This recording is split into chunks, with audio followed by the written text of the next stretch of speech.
Netflix ने squid game season 3 का teaser release कर दिया है, जिसके बाद से अब कई अलग अलग थ्योरीज सामने आ रही हैं। तो चलिए बात करते हैं कुछ ऐसी ही टॉप थ्योरीज की जो हमें बताएंगी कि क्या एक्सपेक्ट किया जा सकता है इस नए सीजन से। सीजन 3 में जी हुन को प्लेयर 1 की रियल आइडेंटिटी भी पता चल जाएगी। तो सीजन 2 के फिनाले में हमने देखा जी हुन अपना पूरा भरोसा प्लेयर नंबर 1 के कैरेक्टर पर रखता है, ये समझते हुए कि वो सच में उनकी मदद करना चाहता है और उनकी साइड पर है। लेकिन जी हुन को ये नहीं पता चलता कि प्लेयर 1 ही असल में फ्रंटमैन है।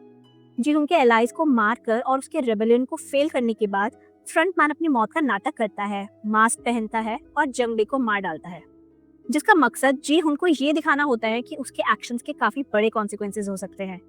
जी उनको ये नहीं पता चलता कि प्लेयर 1 असल में फ्रंटमैन है, लेकिन सीजन 3 में वो शायद इस सच्चाई को जान लेगा। सीजन 3 में फ्रंटमैन की हिस्ट्री और भी गहराई से एक्सप्लोर की जा सकती है। स्क्विड गेम के सीजन 1 में ये कंफर्म किया गया था कि हुआंग हिन हो भी पहले इन गेम्स का कंटेस्टेंट था और उसने उन्हें जीता था। सीजन 3 में इसकी बैक स्टोरी को और ज्यादा डिटेल में दिखाया जा सकता है और ये रिवील हो सकता है कि कैसे उसकी जीत ने उसे बदल दिया और कैसे वो इवेंचुअली स्क्विड गेम का फ्रंटमैन बन गया। ये ट्विस्ट ना सिर्फ जीहुन बल्कि हम सबके लिए एक इमोशनल और शॉकिंग मोमेंट होगा, जो पूरी कहानी को नए एंगल से समझने का मौका देगा। क्या जीहुन हो सकता है स्क्विड गेम का अगला फ्रंटमैन? ये एक ऐसी बात है जो हर किसी को शॉक दे सकती है। सीजन 2 के एंड में जीहुन की कहानी ने जो ट्विस्ट लिया, उससे ये थ्योरी काफी सही लगती है। उसके प्लान का फेल होना और उसका पकड़ा जाना, सब कुछ उसे एक नए रास्ते पर ले जा रहा है। हो सकता है कि जीहुन और प्लेयर 1 में एक फाइनल बैटल हो, जिसे जीतने के बाद स्क्विड गेम की सीक्रेट सोसाइटी जीहुन को अगला फ्रंटमैन बना दे। ऐसे में जीहुन का फ्रंटमैन बनना एक नया और सरप्राइजिंग डायरेक्शन की तरफ कहानी को ले जा सकता है। फाइनल बैटल जीतने के बाद जब उसे ये पावर मिलती है, तो वो अपने हिसाब से गेम को कंट्रोल कर सकता है। अब हम सोच रहे हैं, तो क्या जीहुन के पास वो दिमाग और ताकत है जो फ्रंटमैन को चाहिए होती है? शायद अब वो ये समझ गया हो कि स्क्विड गेम को बंद करने के लिए उसे सिर्फ गेम में नहीं बल्कि इस सिस्टम के अंदर घुसना होगा। सीक्रेट सोसाइटी उसे अपना अगला लीडर बनाने के लिए उसका इस्तेमाल करेगी, ताकि वो नए रूल्स के साथ स्क्विड गेम को चलाए। अगर ये सच में होता है, तो जीहुन का ट्रांसफॉर्मेशन एक जबरदस्त प्लॉट ट्विस्ट होगा जो हम सबको हैरान कर देगा। शायद बूट का कैप्टन ही इस गेम का असली मास्टरमाइंड हो। सीजन 2 में हमने देखा कि कैप्टन और डिटेक्टिव हुआंग जुन हो कई सालों से उस छुपे हुए आइलैंड को ढूंढ रहे हैं जहां पर स्क्विड गेम हो रहा है, लेकिन अब तक उन्हें कुछ भी नहीं मिला। फिर एपिसोड 7 में ये शॉकिंग खुलासा होता है कि कैप्टन भी स्क्विड गेम सोसाइटी का ही एक स्पाई था। उसने ड्रोन को डिसमेंटल किया और एक हायर्ड सोल्जर को भी मार दिया। इस सब से हम ये भी कह सकते हैं कि उसी ने जीवन के लास्ट चैप्टर एनकाउंटर करके इंफॉर्मेशन लीक की होगी। उसका एक स्पाई होना तो काफी बड़ा ट्विस्ट है, लेकिन ये जहाँ और क्रेजी हो जाता है वो है कि वो ये सब कुछ इसलिए कर रहे हैं क्योंकि वही असली मास्टरमाइंड है। सीजन 2 की स्टार्टिंग में उसने बताया कि कैसे उसने डिटेक्टिव हुआंग हो को रेस्क्यू किया, लेकिन कौन जाने शायद उसने ये सब इसलिए किया था ताकि पुलिस को दूर रखा जा सके और स्क्विड गेम आराम से चलती रहे।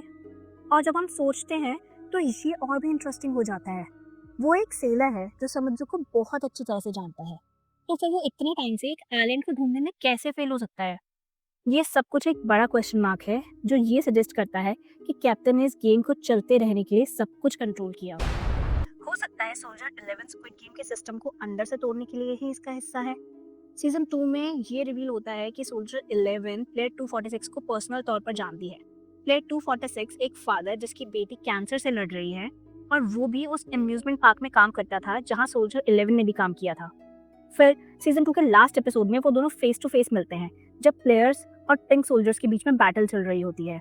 हम एक गन शॉट सुनते हैं, लेकिन इसका ये मतलब नहीं है कि प्लेयर 246 मर गया है।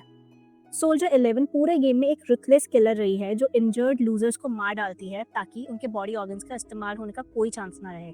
लेकिन साथ ही उसकी एक और पहचान सामने आती है, उसके दिल में भी एक सॉफ्टनेस है।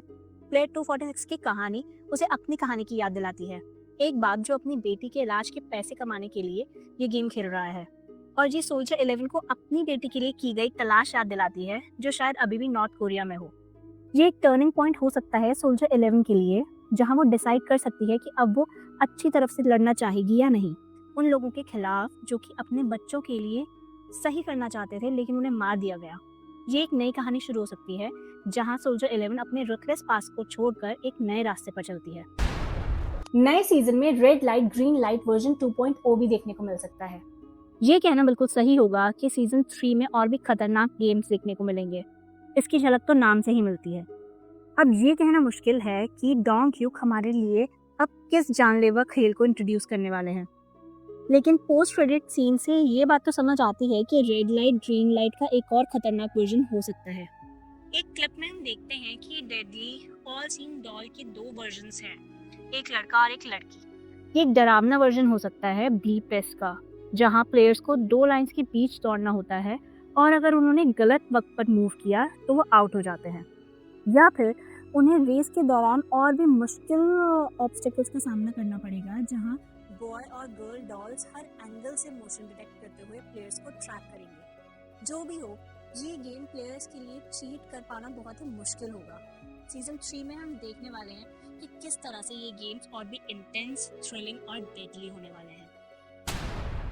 क्या पता सीजन 3 के एंड में ये भी दिखाया जाए कि इसी तरह के और भी गेम्स एग्जिस्ट करते हैं। स्क्विड गेम सीजन 3 में हम अपने कई पसंदीदा कैरेक्टर्स को आउट होते हुए देख सकते हैं, लेकिन फिर भी शायद ये शो एक हाई नोट पर एंड होगा, जहां पर हीरोज गेम के ऑर्गेनाइजर्स को हराएंगे और स्क्विड गेम को हमेशा के लिए बंद कर देंगे। लेकिन एक पोस्ट क्रेडिट सीन के साथ शायद सीजन 3 ये रिवील करे कि जो गेम्स कोरिया में हो रहे हैं वो सिर्फ एक छोटा सा हिस्सा है एक बहुत बड़ी कॉन्स्पिरेसी का। ये कंफर्म कर सकता है कि ऐसे और भी गेम्स दुनिया के अलग अलग कोने में हो रहे हैं जो कि पोटेंशियल स्पिन ऑफ्स का रास्ता खोलेंगे। American squid game spin off के बारे में काफ़ी टाइम से बातें चल रही हैं और इसके बारे में अलग अलग रूमर्स भी हैं। अगर सीजन 3 का एंडिंग ट्विस्ट ये कंफर्म करता है कि ये गेम्स पहले से ज़्यादा वाइड स्प्रेड है, तो इस स्क्विड गेम को एक इंटरनेशनल स्पिन ऑफ सीरीज की तरफ ले जा सकता है। ये प्लॉट ट्विस्ट सिर्फ स्क्विड गेम का स्कोप बढ़ाने का काम करेगा, लेकिन इससे नई नई कहानियों और कैरेक्टर्स का भी इंट्रोडक्शन होगा जो हमारे लिए एक ज़बरदस्त एंटरटेनमेंट का सोर्स बन सकते हैं।